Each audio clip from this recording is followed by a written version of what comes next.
Oh, turn it. We're live! Gotcha, hold on. There we go. That's my camera guy. Couldn't figure out how to operate the camera.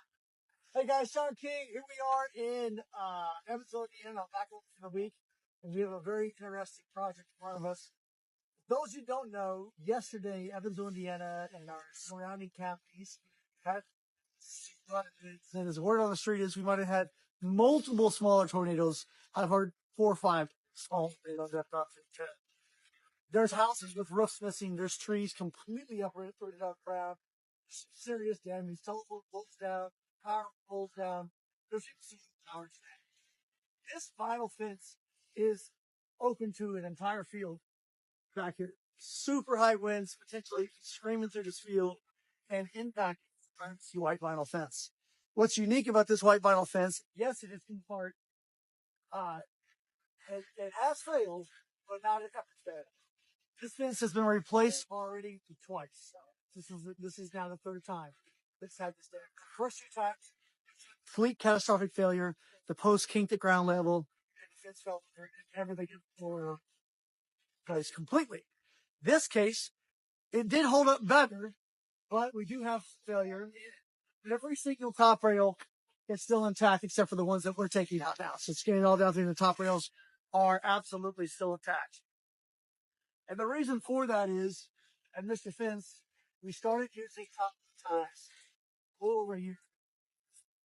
So that's a tie that's inside this cap that has 2 screws that tie these 2 rails together. Those 2 rails tied together means they get out port, they kick forward, they kick on post. And if you can hold that top rail in, you can probably pick it, chase the weakest link. A lot of rails is not top. And so we have bottom rails missing all the way down this fence line. Now, what you do notice is that the posts are still intact. None of the posts are destroyed.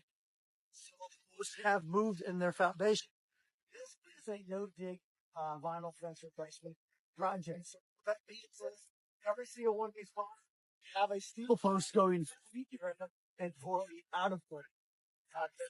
They have what called pellets attached steel that the vinyl slides over. It's a collar.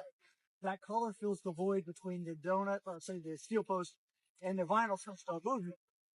Well, in this case, these are the typical bunkers that in our collars that we have produced. And I want to show a couple of differences that we have with those, as opposed to our new invented donut that we've created that we're now using in this pack. So, round donut leaves a little dimple right there. So the winds are so high that it literally deformed the post right where the collar sits. This one you can see it on, and this one's really clear. You can see it right here where that round donut sits right there. So if this was in there, that flat surface across this would be inside this vinyl post, and there would be no divot, and it would allow that to collapse around that collar. Now, the other thing that's happened because of the round collar in there is it allowed the post to rotate like your high wind. In other words, that's a round donut inside there, top and bottom. It's screwed to the donut. But in a really high wind like that, it has proven to us that the faster the bottom screw can fail, and if the screw fails at the ground level, then the post can rotate. If the post can rotate, then the rail can come up. It's why the rails can come up. So you look down here and we'll see.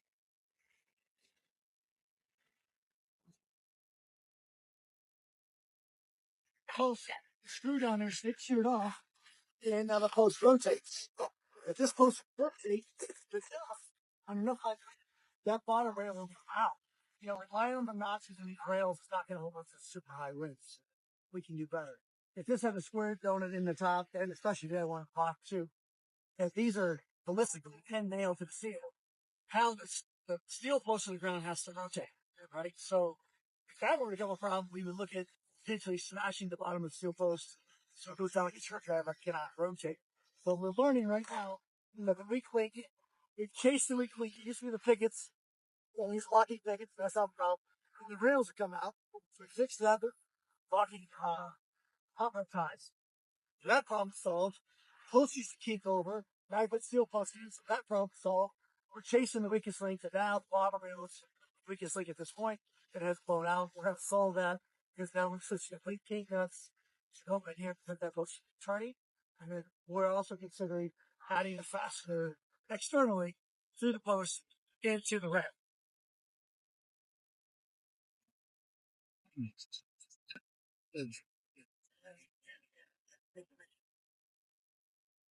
Maybe we can get one down over here. I'll show you guys what a round collar looks like. See the post down. Then we'll go in the back and show you guys a fence that was not replaced. But normal digging set, and show you the kind of damage it has.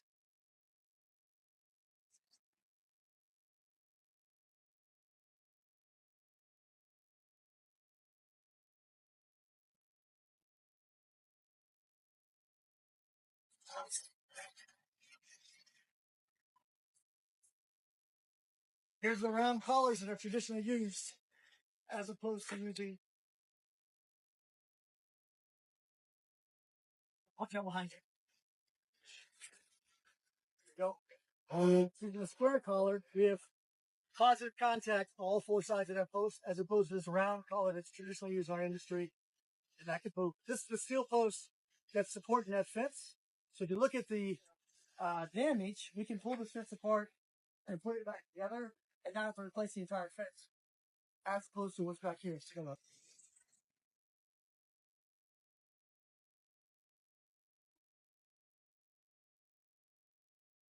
This fence right here has been dug and set, traditional method.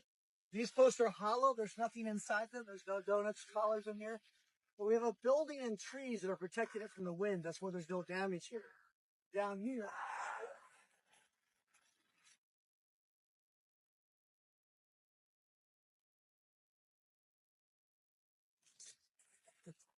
massive damage. This is catastrophic failure that happens when they get set at a high wind. There's no steel reinforcement inside here. There's no collars in there. The weakest link is where the holes are cut out where the rails go. And in high wind, this is what we're looking at now. This is destroyed. This is destroyed. This post is obviously destroyed. And the repair requires us to probably pull this footer out of the ground or cut it off and add a stiffener inside it. All of those are very expensive options.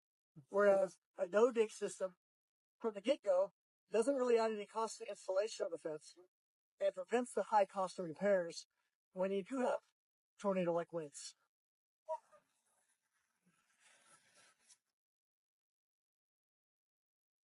These ones here are driven. They were added to the fence last time we repaired it. To the ground, but half of it broke free and rotated on the top. Be able to come out.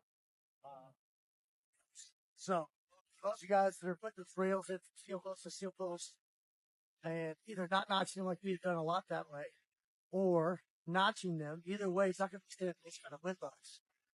So if we can prevent the post from twisting, we're going to eliminate the potential, but that rail have enough distance to get up. Rotate the post, rail, that's you come out. The other thing we're considering, talking to this homeowner about it, he has no problem with it, is to add a fastener right here and here. So two screws through the post, through the rail. If we had that, I could just destroy the rail for you. We're chasing the weak link. Now, pretty soon it's going to come back to the pickets again. Well, at that point, half that might. So, at some point, the damage, the wind's become so high. Final fence is stand trying to improve on. Normally, this fence is rated for 7 mile an hour winds. We obviously had higher than 7 mile an hour winds. A lot higher than 7 mile an hour winds. This is the kind of damage we have. As we look around town, most of the vinyl fences we put a picture of later are completely destroyed like that. At the ground level, the full plate's gone. Just ripped out of the ground. So you can see this huge wind load from open field, and it has weathered pretty well considering what it had against. Kind of take care of this tomorrow or Friday with king nuts. Run another test. Yes, I would say if what I'm telling you is true or not. His the most rotate. That's what it work. The plastic, the donut, the VR is the blue one, the square one, the king dot is a this exciting material that we can even shoot with a nail gun. Let's